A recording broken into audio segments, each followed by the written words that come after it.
Oke, selanjutnya itu, eee, ada metode perhitungan pendapatan regional, yaitu metode langsung, yang didasarkan sepenuhnya pada data daerah. Hasil perhitungannya mencakup seluruh produk barang dan jasa akhir yang dihasilkan oleh daerah tersebut. Yang pertama itu ada pendekatan produksi, pendekatan pengeluaran, pendekatan pendapatan. Di mana kalau pendekatan produksi itu jumlah nilai barang dan jasa akhir yang dihasilkan oleh seluruh unit usaha atau ekonomi dalam suatu daerah pada periode tertentu. Rumusnya bisa dilihat yaitu PDRB dikali Q1 kali P1 ditambah Q2 kali P2 ditambah Qn dikali Pn.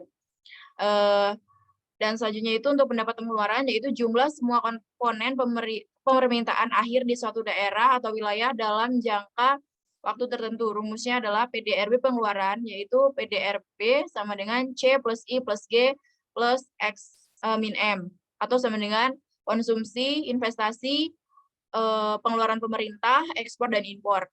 Dan selanjutnya ada pendekatan pendapatan, itu jumlah seluruh balas jasa yang diterima oleh faktor-faktor produksi yang ikut serta dalam proses produksi suatu daerah atau wilayah pada waktu tertentu.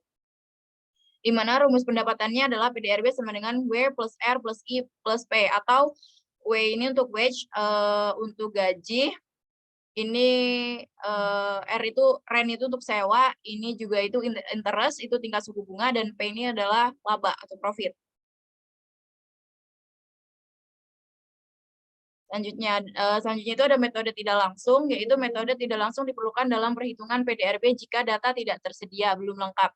Metode tidak langsung adalah metode perhitungan dengan cara alokasi menggunakan indikator produksi yang sesuai, seperti jumlah produk fisik, tenaga kerja, penduduk, dan alokator lain, di mana alokator yang digunakan yaitu nilai produksi bruto atau neto setiap sektor atau subsektor pada wilayah yang dialokasikan, jumlah produksi fisik, tenaga kerja, penduduk, dan alokator tidak langsung lainnya.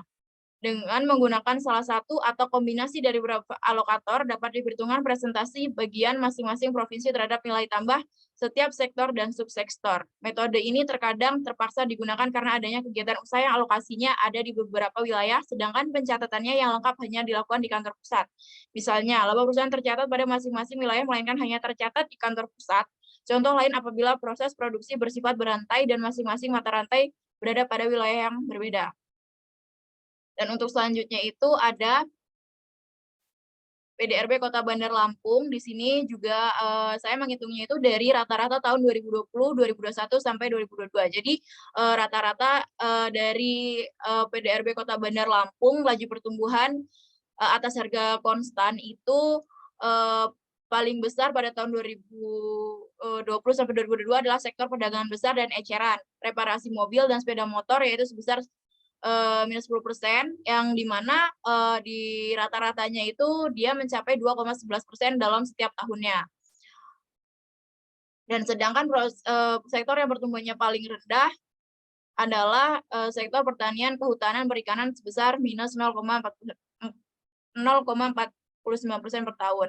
Dan juga ini selanjutnya ada kategori PDRB Kota Bandar Lampung melalui distribusi PDRB Kota Bandar Lampung atas dasar harga berlaku dalam persen. Berdasarkan perkembangan nilai PDRB secara keseluruhan, di sini bisa mendominasi dengan juta rupiah dari total PDRB tahun 2020. Jadi yang paling mendominasi pada kategori distribusi PDRB itu adalah sektor dari tersier. Jadi tersier, sekunder, dan juga primer. Jadi yang paling kecil itu dari primernya, di mana yaitu pertanian, kehutanan, perikanan, pertambangan, penggalian, serta industri pengolahan. Itu yang paling kecil.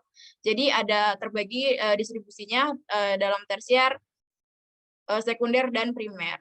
Mungkin cukup sekian presentasi dari saya kembalikan ke moderator.